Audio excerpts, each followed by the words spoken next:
बागेश्वर बाबा की। आज बाबा के दिल्ली में दरबार सजा। बाबा ने मंच से एक बार फिर से हिंदू राष्ट्र की हुंकार भरी। सामने भक्तों के साथ साथ बीजेपी सांसद मनोज तिवारी भी पधारे। आपको बता दें कि इस रिपोर्ट में दिखाते हैं कैसा रहा बाबा का दरबार जो दिल्ली में सजा है, कैसी थी लोगों की दीवानगी और बाबा ने यहाँ क्या हुंकार भरी है।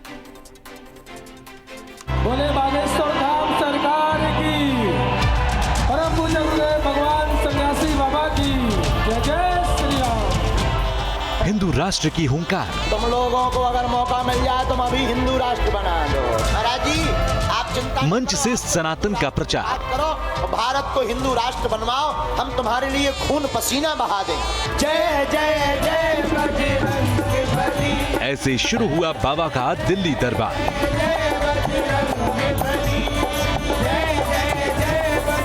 बागेश्वर धाम के पीठाधीश्वर पंडित धीरेन्द्र कृष्ण शास्त्री के दिल्ली दरबार का शुभारंभ हो चुका है। राम जी के लिए जो अपना तन त्याग दे वो परम बड़भागी है, लेकिन जो राम जी में ही अपने तन को लगा दे उसी का नाम हनुमान बड़भागी है। राम का नाम लेकर बाबा ने शुरुआत की और फिर दिल्ली में व्यास पीठ से हुंकार भरी। बाबा ने अपने दिल्ली दरबार में क्या क्या कहा ये हम आपको आगे बताएंगे। सबसे पहले दिखा देते हैं बाबा के कथा पंडाल में कैसा था माहौल। देखिए ये तस्वीरें। बागेश्वर बाबा के भक्तों का भक्तिभाव देखिए। कथा पंडाल में 70,000 से 1 लाख लोग मौजूद थे। बाबा का बेसब्री से इंतजार हो रहा था। देश के कोने कोने से आए लोग बाबा का इंतजार कर रहे थे। बोले बागेश्वर धाम सरकार की, परम पूज्य गुरुदेव भगवान सन्यासी बाबा की जय जय श्री राम। बड़ा भाई मानता हूँ, 3 बार साक्षात आशीर्वाद ले चुका हूँ। अपने दोनों फोनों में उन्हीं का वॉलपेपर मैं दिखाता हूँ। दोनों फोन की डीपी में भी बिल्कुल दोनों फोन की डीपी में वही हैं। अगर मैं बात करूँ फोन के अंदर तो ये देखो, ये पूरी पोस्ट मैंने बनाई है। मैं आपको बोलूँगा बागेश्वर धाम पर जो लगाता है अर्जी गुरुजी बनाते हैं उसकी फर्जी और कभी नहीं निकलती फर्जी। जो सच्चे मन से जाता है बागेश्वर धाम उसके बिगड़ते हैं काम। आप ही बनाते हैं? ये सब मैं बनाता हूँ और भारत हिंदू राष्ट्र के लिए हम यहाँ आए हैं और साथ साथ भारत रत्न से सम्मानित भी दिलवाएंगे। तुम लोगों को अगर मौका मिल जाए तुम अभी हिंदू राष्ट्र बना दो। हाँ हमें दिख रहा है नहीं पक्का ही है, उसमें कोई संदेह थोड़ी, और तुम बनवा करके ही मानोगे, हमें भरोसा है। बागेश्वर बाबा के भक्तों में बाबा का क्रेज देखिए। बाबा के आने से पहले ही जोश से लबरेज दिखे।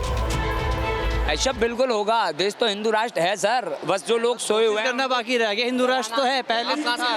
मैं दिल्ली से ही हूँ। बाबा जी के दर्शन करने आए और बाबा जी बोलते हैं हिंदू राष्ट्र की जय, तो हम भी कहते हैं हिंदू राष्ट्र की जय। एक दिन हिंदू राष्ट्र घोषित होगा ही होगा, पहले से था, अभी है, बस संपन्न होना बाकी है। उसी के लिए मुहिम चल रही है। बाबा को आने में थोड़ी देरी हुई लेकिन फिर मारी बाबा ने ग्रैंड एंट्री। वैसे तो बाबा की कथा का आयोजन करने वाले लोगों का दावा है कि इस कथा से राजनीति का कोई लेना देना नहीं है, लेकिन बाबा को बीजेपी सांसद मनोज तिवारी एस्कॉर्ट कर रहे थे। बजरंगबली की आरती करने के बाद व्यास गद्दी पर विराजमान हुए और मनोज तिवारी ने उनकी आरती भी उतारी। जय जय जय। और फिर शुरू हुई हनुमंत कथा और जैसा बाबा का अंदाज है बाबा ने शुरुआत एक शायरी से की। गरीबों के बच्चे खाना खा सकें त्योहारों में, इसलिए भगवान खुद बिक जाता है बाजारों में। ऐसे हमारे दयालु राम जिनका यह सारा संसार है, वो मुर्दा दिल है जिसे प्रभु श्री राम से प्यार है। जो भी दिल से पुकारे तुमको, जो भी दिल। हनुमत कथा की शुरुआत हुई, लेकिन जहां तक बाबा की बात है, हिंदू राष्ट्र के ब्रांड एम्बेसडर हैं, तो हिंदू राष्ट्र की बात के बिना उनकी कोई भी कथा को मानो अधूरी ही होती है।